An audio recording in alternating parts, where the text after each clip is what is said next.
નમસ્કાર બાલમિત્રો, યુટ્યુબ ચેનલમાં આપનું હાર્દિક સ્વાગત છે. આજે આપણે ભાગ નંબર 116માં દાખલા નંબર 16થી 25નું સોલ્યુશન મેળવશું. તો ચાલો આપણે શરૂ કરીએ. દાખલો નંબર 16. એક દોરડાની લંબાઈ 7 મીટર 80 સેન્ટીમીટર અને બીજા દોરડાની લંબાઈ 4 મીટર અને 90 સેન્ટીમીટર છે, તો બંનેની લંબાઈ કેટલી થશે? તો આમાં આપણે કુલ લંબાઈ શોધવા માટે પ્રથમ દોરડાની લંબાઈ અને બીજા દોરડાની લંબાઈ એનો સરવાળો કરીશું.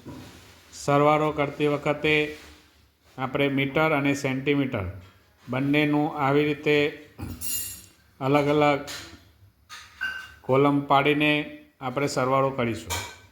મીટરની નીચે મીટર, સેન્ટીમીટરની નીચે સેન્ટીમીટર લખીશું. તો સરવાળો કરતાં 12.70 એટલે કે 12 મીટર અને 70 સેન્ટીમીટર એ દોરડાની કુલ લંબાઈ થાય. એટલે આપણું ઓપ્શન નંબર સી એ આપણો જવાબ થશે. ત્યારબાદ દાખલો નંબર 17. 18 મીટર 78 સેન્ટીમીટર તારમાંથી 7 મીટર અને 50 સેન્ટીમીટર તાર કાપી નાખીએ તો કેટલો તાર વધે? તો આમાં આપણે બાદબાકી કરીશું. તો કુલ જે તાર છે એમાંથી એટલે કે 18 મીટર ને 78 સેન્ટીમીટરમાંથી 7 મીટર અને 50 સેન્ટીમીટર આપણે બાદ કરીશું. મીટરની નીચે મીટર અને સેન્ટીમીટરની નીચે સેન્ટીમીટર લખીશું.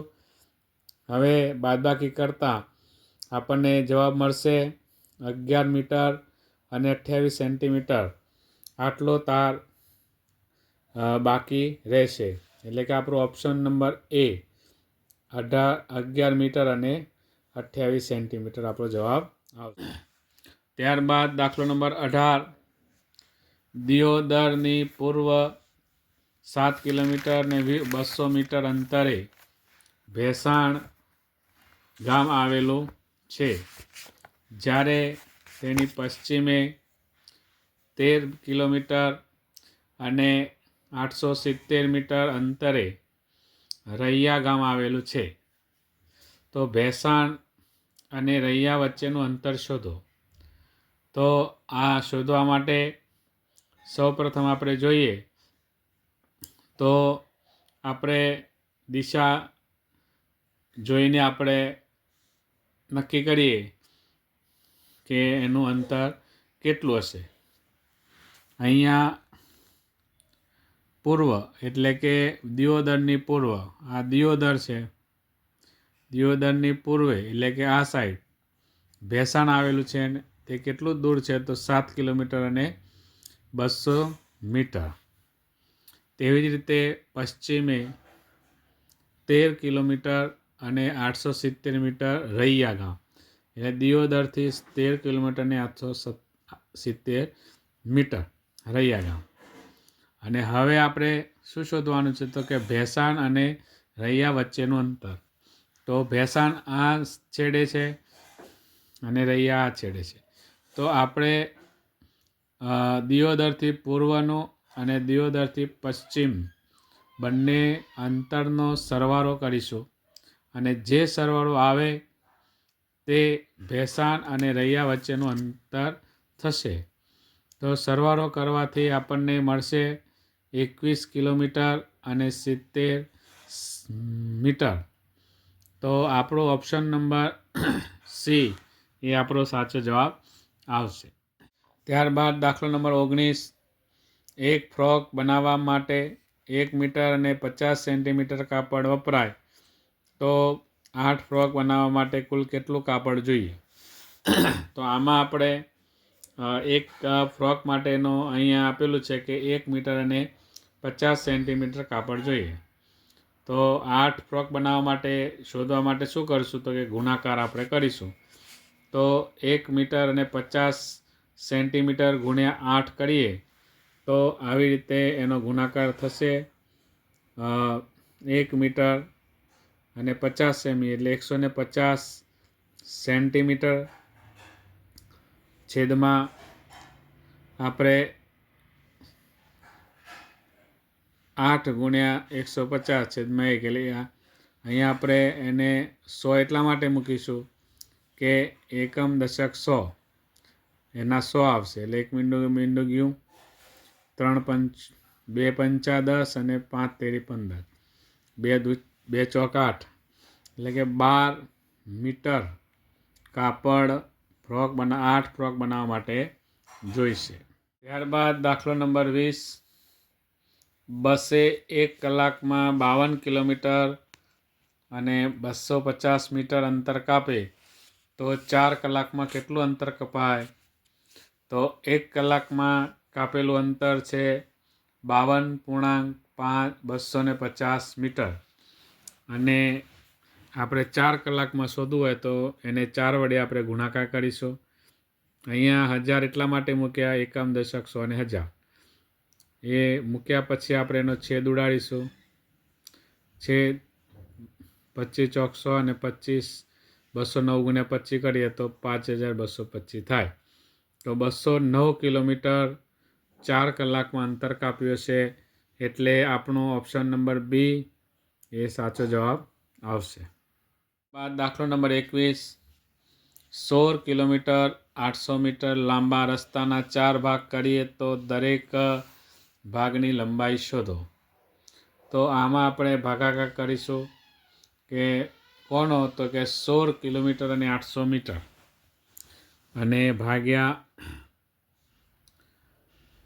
4 કરીએ તો આપણે આગળ દાખલો ગણ્યો તેવી જ રીતે આપણે એકમ દશક 100 1000 એટલે આપણે નીચે 1000 વડે ભાગાકાર, મીંડું ગયું. ત્યારબાદ 4 × 42 ચોક 168, નીચે 10, 42 દશાંશ એટલે 4.2 કિલોમીટર એટલે કે 4 કિલોમીટર અને 200 મીટર આપણો જવાબ આવશે, જે આપણો ઓપ્શન નંબર ડીમાં આપેલ છે. બાદ દાખલો નંબર 22, 21 મીટર 140 સેન્ટીમીટર કાપડમાંથી એક સરખી લંબાઈના 7 પડદા બનાવતા દરેકની લંબાઈ કેટલી મળશે? તો આ શોધવા માટે પણ આપણે 21 મીટર અને 140 સેન્ટીમીટર ભાગ્યા આપણે જે કહેવાય કે 7 કરીશું, કારણ કે 7 પડદાની લંબાઈ શોધવાની છે. તો એમાં પણ સૂત્ર મૂકીશું કે 7 પડદાની લંબાઈ બરાબર 21.140 સેન્ટીમીટર માટે એક પડદાની લંબાઈ બરાબર કેટલી? 1 ગુણ્યા 21 140 છેદમાં 100 એકમ દશક 100 1000 અને ગુણ્યા 7 એટલે 2 મીંડા ગયા, 7 ને છેદ ઉડાડશે એટલે 302 સોયાંશ આવે એટલે કે 3.0.2 મીટર એ આપણે જવાબ આવશે એટલે કે 302. ત્યારબાદ દાખલો નંબર 23, 69 સેન્ટીમીટર લંબાઈની દોરીમાંથી 3 સરખા ભાગ કરતા મળતી દરેક ટુકડાની લંબાઈ શોધો. હવે આપણે દરેક ટુકડાની લંબાઈ શોધવાની છે એટલે 69 ભાગ્યા 3 કરીશું તો આપણને જવાબ મળશે 23 એટલે આપણો જવાબ આવશે 23 દરેક ટુકડાની લંબાઈ થશે. ત્યારબાદ દાખલો નંબર 24, માહીએ 12 કિલોમીટર અને 700 મીટર અંતરમાંથી 6 કિલોમીટર અને 500 મીટર અંતર ચાલીને કાપ્યું તો હવે કેટલું અંતર કાપવાનું બાકી રહે? તો એમાં આપણે બાદબાકી કરીશું તો કુલ અંતર છે 12 કિલોમીટર ને 700 કિલોમીટર અને એમાંથી ચાલેલું અંતર 6 કિલોમીટર અને 500 મીટર. તો મીટરની નીચે મીટર, કિલોમીટરની નીચે કિલોમીટર કરીએ તો આપણો જવાબ આવશે 6 કિલોમીટર અને 200 મીટર એટલે આપણો જવાબ આવશે ઓપ્શન નંબર બી એ આપણો સાચો જવાબ આવશે. ત્યારબાદ દાખલો નંબર 25, 3250 મીટર બરાબર ખાલી જગ્યા કિલોમીટર અને ખાલી જગ્યા મીટર. તો આ એકદમ સરળ પ્રશ્ન છે. જવાબ જોઈએ તો 1 કિલોમીટર બરાબર 1000 મીટર થાય. તો આપણે અહીંયા દશાંશ ચિહ્ન મૂકીશું એટલે તરત જ જવાબ મળશે. એકમ, દશક, 100 અને 1000 એટલે 3 કિલોમીટર અને 250 મીટર. તો અહીંયા આપણે આવશે 3 કિલોમીટર અને 250 મીટરમાં જવાબ આવશે ઓપ્શન નંબર સી આપણો સાચો જવાબ આવશે. તો બાલ મિત્રો, આજે આપણે ભાગ નંબર 116માં દાખલા નંબર 16થી 25નું સોલ્યુશન મેળવ્યો. હવે પછી આપણે ભાગ નંબર 117માં આગળના વ્યવહારુ દાખલાનું સોલ્યુશન લઈને આવીશું. નમસ્કાર.